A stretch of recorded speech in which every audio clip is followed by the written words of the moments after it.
Hello, beer tubers, and welcome to another beer review with me, Peter, the Master of Hobbits. Today, joined by The Jarl of Yeast. aka Dad for his birthday. And these are the final beers we're shooting for his birthday. Yes. 68. Yes. Yes. And I think we're going to end with a bang because we're drinking some old money hype from Sweden, courtesy of our good friend Johan. Johan has sent variants of this beer specifically to drink with this dude. So Dad and I have drunk quite a few vintages now. Yes, and Types. usually the beers from Johan is great.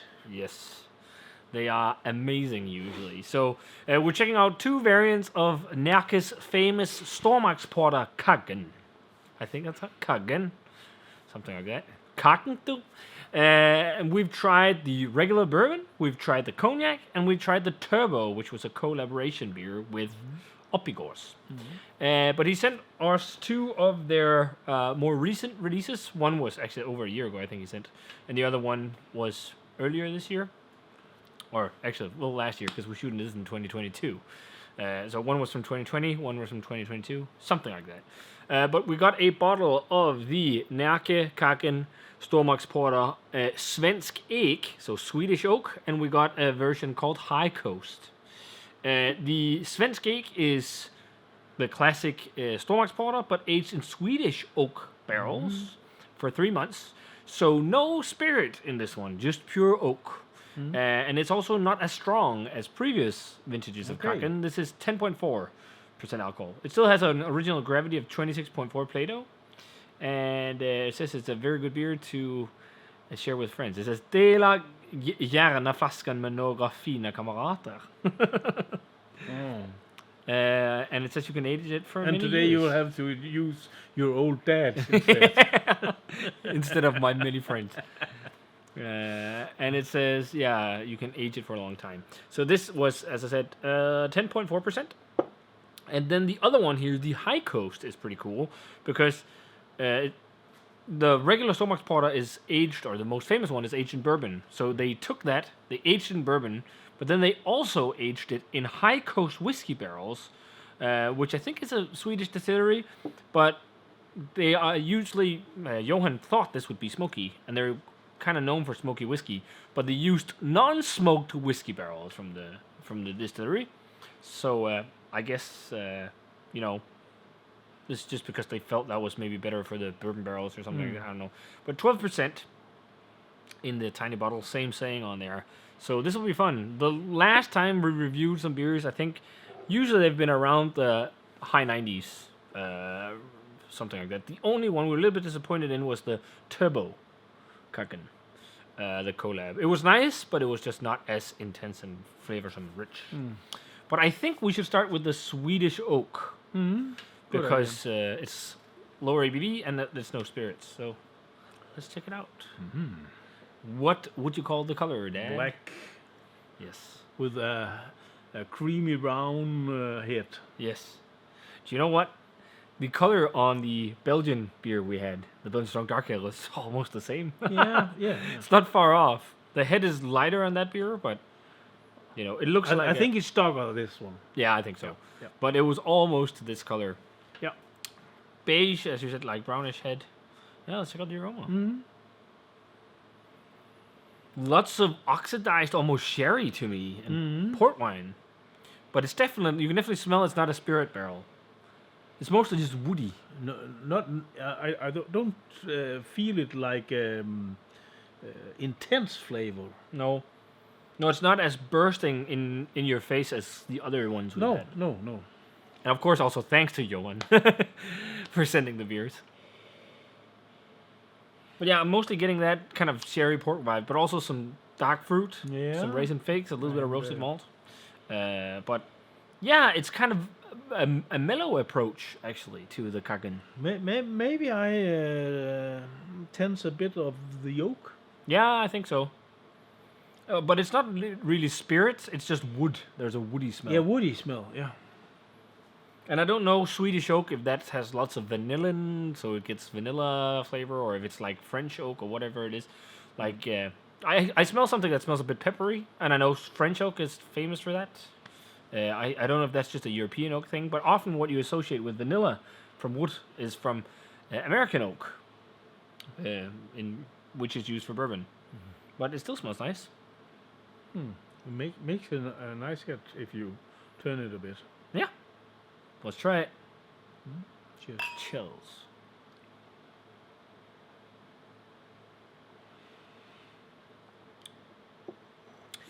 Quite a different beer compared to regular Kaggen.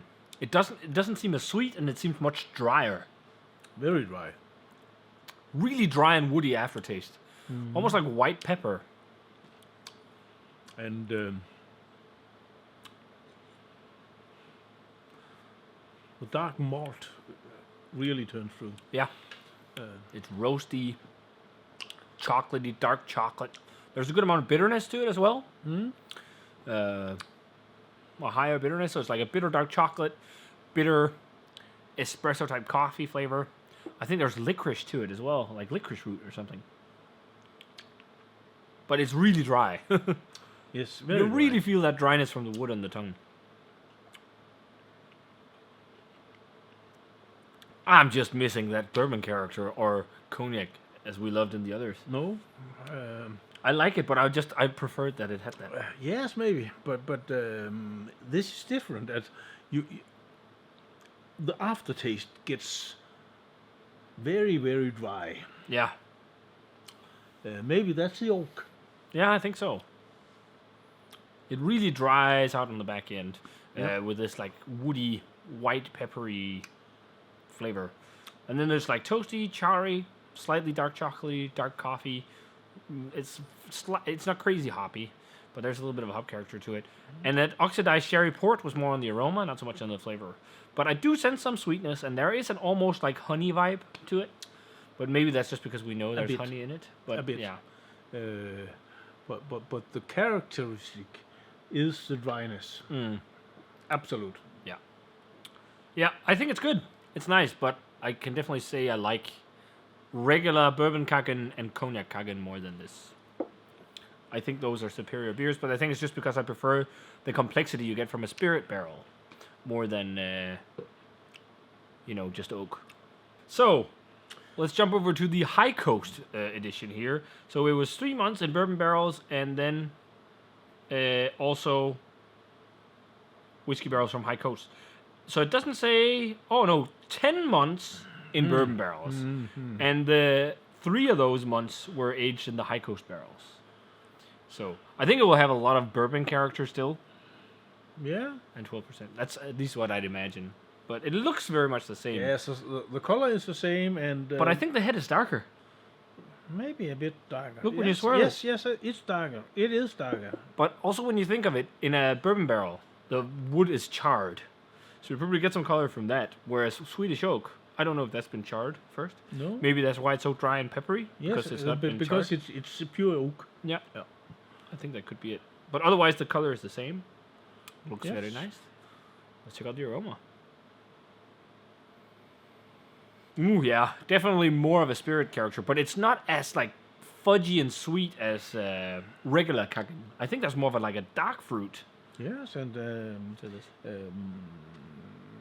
like the first one, not the intense aroma, but Nope. you, But you smell there's whiskey in it. or whiskey absolutely. barrel. And there's vanilla in this one. There wasn't that in the other one. It seems a little more intense too. I'm getting more of an intense coffee, dark chocolate kind of vibe than It's the more Swedish intense. oak. More Yeah. intense. But it's not like as crazy forward with barrel as I remember from No, the regular no. Kaggen. Balanced. Yeah. But okay. It smells nice. Let's try it. Yeah. Cheers.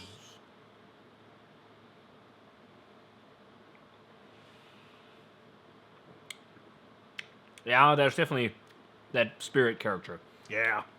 There is. Much more sweetness. Yes. And, Yeah. It's interesting.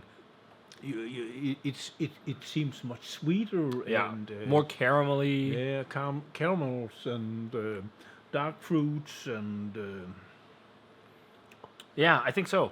But I think you can definitely taste that it's not all bourbon because it has like an almost minerality to it or something like that, or a little bit more of a fruitiness, like a spirit fruitiness. I've never tasted high coast whiskey, so I don't know what it actually tastes like. No? But I'm getting some kind of stewed fruity vibes or something like that. It's not all like bourbon. It's often loads of caramel and fudge and vanilla and all that. And it's like partly that, but then like the finish seems like that's more of the high coast barrel, I think. And it also has some dry woodiness, but not nearly as much as this. It also feels a little bit fuller and richer in the mouth. Yeah. And it don't have the bitterness in the aftertaste like the first one. I think that's also because of dryness. So this is a fresher bottle. It's much sweeter. Much sweeter. But I think that's I think the dryness from pure oak. I'm sure Gives a different- it has got something with the old oak to do. Because when I mix alcohol in a bottle with Oak chips. oak chips, you get about the same bitterness in the back of the tongue because of the oak. So I'm Is sure what you that's... make when you make biesk, or Yeah. yeah. Dad makes biesk, which is akavit at home, but in northern Jutland you call it biesk. Yeah. You put different herbs into the aquavit and get special tastes out of that. And one of the good things to get more depth in the taste is when you use Oak chips. oak chips. Yeah. Yeah. Yeah, so and a lot of people mix loads of different things. Dad makes many different. He has a Christmas one. You had one at one time with sea buckthorn. Have you done with dill too? Yeah, I don't. Morello everything check- I've tried, Yeah. but not everything has been. A success. No. It's a very big tradition in northern Jutland to do that at home. Yeah. Maybe not so much my generation, but who knows? Maybe we'll do that in the future. I don't know. But yeah, so a little side jump there, but or sidestep, but that's the flavor you're kind of associating with that. That's because I feel that's the flavor that you get out of this. I totally see that. Yeah, I definitely prefer this. As you warm it on the palate, I'm getting more of chocolate vibes to this as well. There is that sweet caramel fudge kind of bourbon flavor, but then it has like a fruity, almost minerality kind of finish with some dryness, which is a bit different. But it reminds me of, to be honest, a slightly lighter version of the regular Kaggen. I don't know why it seems lighter. Maybe it's because since Dad and I had the original, I've been drinking loads of crazy beers and have a huge frame of reference since. But it's still a fantastic beer, this one. This is a good beer. Yeah. Absolutely. I think it's fantastic. The other one is okay, but this one tops it. Yeah, the other one's also definitely good. I mean, it's a nice stout, but I would, if we just usually here we rate in terms of what we prefer and whatnot, and in terms of subjective taste. And if I compare this to the beer we had before this, I will say I probably enjoy them equally. Yeah. I don't think I enjoyed this much more than that one, or the other way around. No, I would say the other one maybe had more flavor, but this has more balance. Yeah. I'll still rate them the same. Yeah, me too. I'll definitely go 95 on this Yes, one. Like I yes, think it's yes. fantastic barrel aged beer. It's a bit more old school with that charry, woody, roasty flavor, but it still has some new school kind of sweetness and fudginess and that vanilla and caramel from the bourbon barrels with a slight fruitiness and some minerality, that dry, dark, fruity flavor as well, which could also be the base beer because it's aged a bit. But this one, it's also nice. It's a good stout, Imperial stout, but I've never been a fan of Imperial stout with just straight oak. And that might be why I'm not like super excited about it, but I'm going to go straight 90 on this one. I don't think it's the best Kaggen I've had, but it's a great oak aged stout. But yeah, I just prefer regular Kaggen. That's still the regular and the cognac are still the best variants I've had. Cognac was a really good one. Mm-hmm. Yeah. But I think this one compares it. Yeah, I think so. Yeah. It's really good. This one is okay, but as you say, a 90 would be okay for this one. Yeah. I just prefer the flavor of spirit in beers like this than just oak. At It also feels a bit like it's lacking something because you associate wood flavor in beer with also some spirit. yeah, And when you just have the wood, it just feels like something's missing yeah. a little bit. That's why the bjesk is good because you mix it with herbs Yeah, okay. and you get the flavor on the herbs and you get the flavor of the oak. But yeah, this was awesome. Thanks a ton for sending these, Johan. It's awesome that he requests to drink them with you as well, which is always great fun. And it was fun to try some areas we haven't had. Yeah. Thank you, Johan. Thanks so much, man. So, if you guys were lucky enough to get a chance to try the Närke Svenskek Stormaktsporter and the Kaggen High Coast Stormaktsporter, let us know what you thought of them. I wonder if it's the same base beer, actually, because this one just says Svenskek Stormaktsporter. This one says Kaggen Stormaktsporter. So, it might not be the same base. It's also stronger. I'm not sure, because I know there's a lot of variants on Stormaktsporter. So, but hey, we got to try them, which was awesome. So yeah, if you guys had these, let us know what you thought of them. What is your favorite variation of Stormaktsporter? Let us know. And a final happy birthday to my father, the Jarl of Yeast. And yeah, as always, remember to comment, subscribe, check out the Facebook fan page, Twitter, and Instagram. Give this video a thumbs up if you enjoyed it, and ring the bell for future notifications about videos. And we're gonna say cheers or skål. Skål, and see you in another Beer review.